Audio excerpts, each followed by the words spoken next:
Hi, this is Nathan Price, also known as Gadget Nate. I wanted to give you a week in review for this past week. So today is April 26, 2020. So this past week, I was able to make some progress on the Learn Autocad Fusion 360 in 30 days course.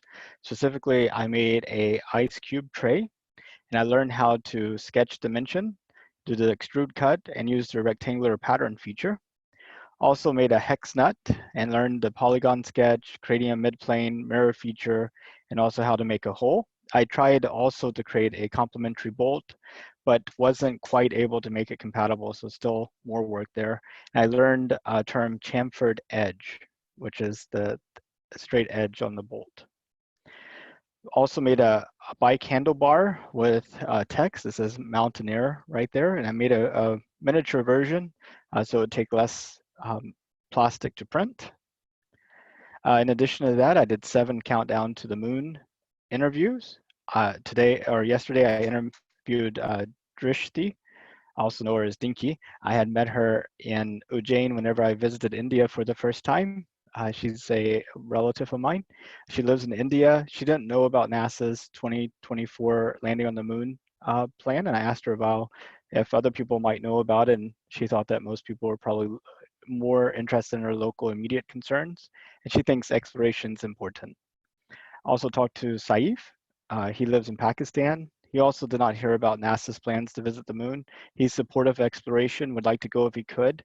And he's been seeing my Facebook post about the 3D printing and design. And he wants us to put together a session where I can actually walk people through the 3D printing. They can see it and come to understand exactly what it is a little bit more. Giles was the most prepared person that I've interviewed so far. He did some research ahead of our meeting and knew about Artemis and NASA's plans and last time we went to the moon and about SpaceX. We also talked about this idea of abundance mindset versus scarcity mindset. I think it's very important for all of us to know that there are no such things as natural resources. There's only raw materials. And it's human intelligence that takes those raw materials and turns them into natural resources.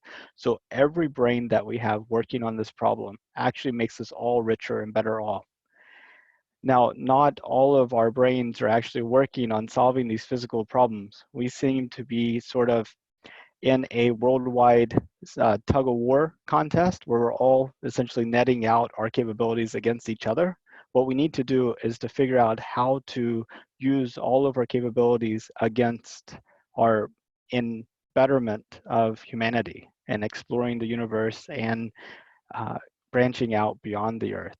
He's supportive of space exploration and he would go to space if he could. Jason is a friend of mine from high school. He did not know about Artemis, but knew that they were going to the moon at some point. He's supportive of space exploration. In fact, he would like to build a ship that can go faster in light and use magnetic propulsion. And he has some ideas on how this could happen. I'd like to see him make some progress on it. And he thinks that his children and actually our children, um, the children of this age could actually be the ones that go out into space, and he would go into space if he could. Asan did not know about NASA's plans. He had some doubts about exploring space, thinks we have some problems down here, but is also concerned about there's a connection between the moon and the Earth, and if we go to space, will that be cause some problems there? And if I remember correctly, he was interested in going to space. John, I talked about, and he learned about NASA's plans to go to the moon from this interview. He's supportive of space exploration. We also talked about religious reason to go. It might actually be expected that we use this capability to go, and he would go into space if he could. And I also talked to Muhammad. He learned about NASA's plans, and he's supportive of space exploration and would go into space if he could. So what are my plans for the coming week? Well, I'm going to do 7 more Countdown to the Moon interviews. I'm keeping this up all the way into the end of 2024.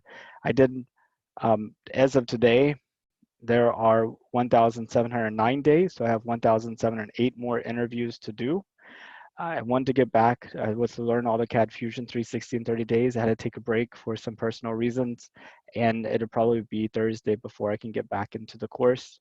I'm also reading this book, let's see, 1066, the year of the conquest, is talking about the Norman invasion of England.